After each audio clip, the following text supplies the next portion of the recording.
CPM-ന്റെ സംസ്ഥാന സമ്മേളനം രണ്ടാം ദിവസത്തിലേക്ക് കടന്നിരിക്കുകയാണ്. ഇനി ചർച്ചകളൊക്കെ തന്നെയാണ്. എങ്കിൽ പോലും വികസന കാഴ്ചപ്പാടുകൾ തന്നെയാണ് പ്രധാനമായും CPM മുന്നോട്ട് വെക്കുന്നത്. സംസ്ഥാനത്തെ സംബന്ധിച്ച് ഏറ്റവും നിർണായകമാകുന്നത് എന്താണ് വികസന നയം എന്നുള്ളതാണ്. എങ്ങനെയാണ് പാർട്ടി അതിനെ ഇപ്പോൾ കാണുന്നത്?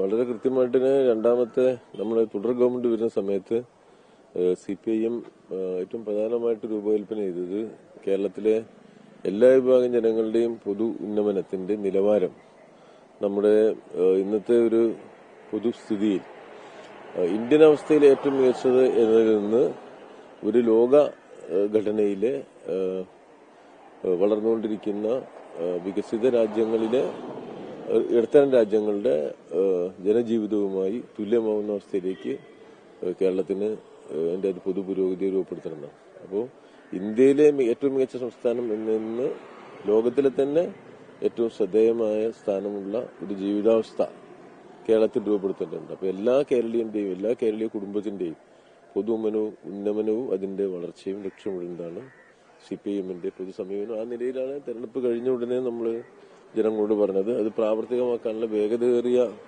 പരിശ്രമങ്ങളാണ് ഇപ്പോൾ പാർട്ടി നടത്തിക്കൊണ്ടിരിക്കുന്നത്, ഗവൺമെന്റ് നടത്തുന്നത്. അതിന്റെ ഭാഗമായിട്ടുള്ള പൊതുസമീപനത്തിന് ഈ സമ്മേളനം രൂപം നൽകുകയും അതിന് ആ നിലപാടിനൊപ്പം പാർട്ടിയെയും ജനങ്ങളെയും അണിനിരത്തുകയും ചെയ്യുക എന്നുള്ളതാണ് ഇപ്പോൾ നമ്മൾ ഗൌരവപൂർവ്വം ആലോചിക്കുന്നത്.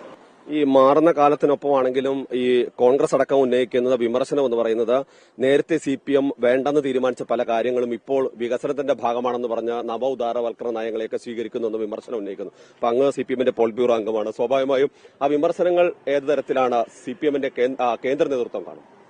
എല്ലാ CPIM-ന് കേന്ദ്രത്തിലായാലും കേരളത്തിലായാലും ഉള്ളത് ഒരേ നയമാണ്. ആഗോളവൽക്കരണ നയങ്ങളോടും നവ ഉദാരവൽക്കരണത്തിനോടും CPIM-ന് വളരെ വ്യക്തമായ നിലപാടുണ്ട്. അത് പ്രതിപക്ഷ നിലപാടല്ല. പ്രതിപക്ഷ നിലപാട് ആഗോളവൽക്കരണത്തെ പിന്താങ്ങുന്നതാണ്. കോൺഗ്രസും ആഗോളവൽക്കരണത്തിന് പിന്താങ്ങുന്നുണ്ട്, BJP-യും ആഗോളവൽക്കരണത്തിനെ പിന്താങ്ങുന്നുണ്ട്. അപ്പൊ സ്വാഭാവികമായിട്ട് അവര്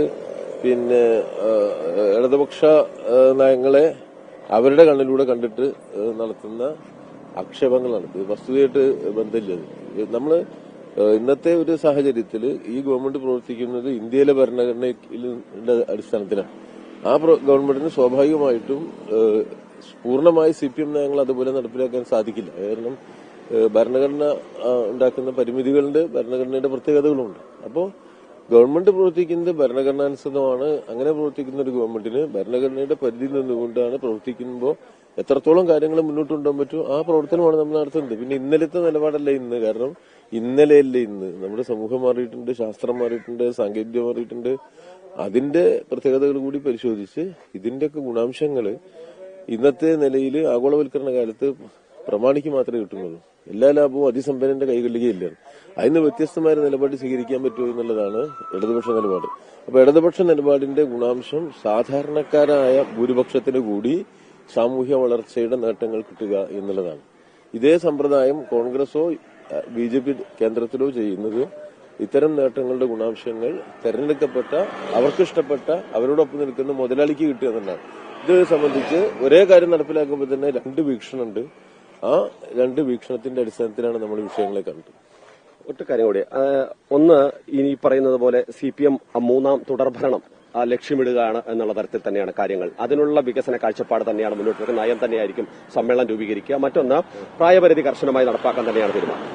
തീർച്ചയായിട്ടും ഇതൊരു പ്രായപരിധി ഒരു ശിക്ഷയല്ല. പ്രായപരിധി എന്നുള്ളത് നമ്മള് ഒരു പൊതുവെ സ്വീകരിച്ചിട്ടുള്ള അനുഭവങ്ങളുടെ അടിസ്ഥാനത്തിൽ സ്വീകരിച്ചിട്ടുള്ള ഒരു നിലപാടാണ്. പിന്നെ മൂന്നാമതൊരു കേരളത്തിൽ ഇടതുപക്ഷ ഭരണം വരിക എന്നുള്ളത് വേഗത്തിൽ കേരളത്തിൽ ഇപ്പോൾ ഇടതുപക്ഷം മുന്നോട്ട് വെച്ചിട്ടുള്ള വീക്ഷണങ്ങൾ പ്രയോഗവൽക്കരിക്കാൻ, ജനങ്ങൾക്കിടയിലേക്ക് നടപ്പിലാക്കാൻ കേരളത്തിന്റെ അടിസ്ഥാന സൗകര്യ വിപുലീകരണം, കേരളത്തിൽ ഇപ്പോൾ നമ്മൾ നേടിയ നേട്ടങ്ങളുടെ ഗുണപരമായ പരിവർത്തനം, ജനങ്ങളുടെ ജീവിത നിലവാരത്തിന്റെ സ്വാഭാവികമായ ഒരു വളർച്ച, ഈ ലക്ഷ്യങ്ങളിലേക്ക് കേരളം മുന്നോട്ട് കൊണ്ടുപോകുന്നുണ്ട്. അപ്പോ ഇപ്പൊ നമ്മൾ ഉണ്ടാക്കിയ അടിസ്ഥാന സൗകര്യങ്ങളുടെ വിപുലീകരണവും ഗുണനിലവാരത്തിലും മെച്ചപ്പെടുത്തലും ഒക്കെ സാധാരണ ജനങ്ങൾക്ക് ഗുണം ചെയ്യും. അപ്പൊ ആ നിലയിലേക്ക് ഇതിനെ മുന്നോട്ട് കൊണ്ടുപോകണമെങ്കിൽ ഇടതുപക്ഷം തന്നെ അധികാരത്തിൽ തുടരണം. അല്ലെങ്കിൽ ഈ മുന്നോട്ട് പോയതിനു മുഴുവൻ പിറകോട്ട് വലിക്കുന്ന ശക്തികളാണ് നമ്മുടെ നാട്ടിൽ മുന്നേറുക. അത് ജനങ്ങളെ ഭിന്നിപ്പിക്കുന്ന മതജാതി രാഷ്ട്രീയ ബോധത്തിന്റെ പരിമിതിയിലേക്ക് കാര്യങ്ങളെ ചുരുക്കും. അപ്പോൾ അതിൽ നിന്ന് വ്യത്യസ്തമായ കേരളത്തിന്റെ എല്ലാവരും തമ്മിലുള്ള സ്നേഹ സൗഹാർദ്ദങ്ങളുടെ കേരളം, എല്ലാവരുടെയും ജീവിതത്തെ മെച്ചപ്പെടുത്തുന്ന ഒരു കേരളം ലോകത്തിലേക്ക് വ്യാപിക്കാൻ ഇന്നത്തെ സമൂഹഘടനയിൽ വലിയ തോതിൽ സാധ്യതകളുണ്ട്. ആ സാധ്യതകളെ ഉപയോഗപ്പെടുത്താൻ കഴിയുന്ന ഒരു കേരളം, ലോകത്തിന് രൂപപ്പെടുന്ന പുതിയ പരിമിതികളുണ്ട്. ട്രംപൊക്കെ വന്ന കാലമാണ്, അതിനെ പ്രതിരോധിക്കാൻ കഴിയുന്ന കേരളം. ആ നല്ല വിശാലമായ വീക്ഷണമാണ് ഇടതുപക്ഷ ജനാധിപത്യ മുന്നണി ഉയർത്തിപ്പിടിക്കുന്നത്. മുഖ്യമന്ത്രി പിണറായി വിജയൻ നേതൃത്വത്തിലുള്ള സംസ്ഥാന ഗവൺമെന്റിന്റെയും പൊതു സമീപനം അതാണ്. അത് കേരളത്തിനും കേരളത്തിലെ ജനതയ്ക്കും നല്ലതാണ് എന്നുള്ളതുകൊണ്ടാണ് മൂന്നാമതും ഇടതുപക്ഷം അധികാരത്തിലേക്ക് വരണമെന്ന് ഞങ്ങൾ പറയുന്നത്. ആ ലക്ഷ്യത്തിലേക്ക് നീങ്ങാനുള്ള പരമാവധി പരിശ്രമം CPIM-ഉം ഇടതുപക്ഷ ജനാധിപത്യ മുന്നണിയും നിർവഹിക്കാൻ പോവുകയാണ്.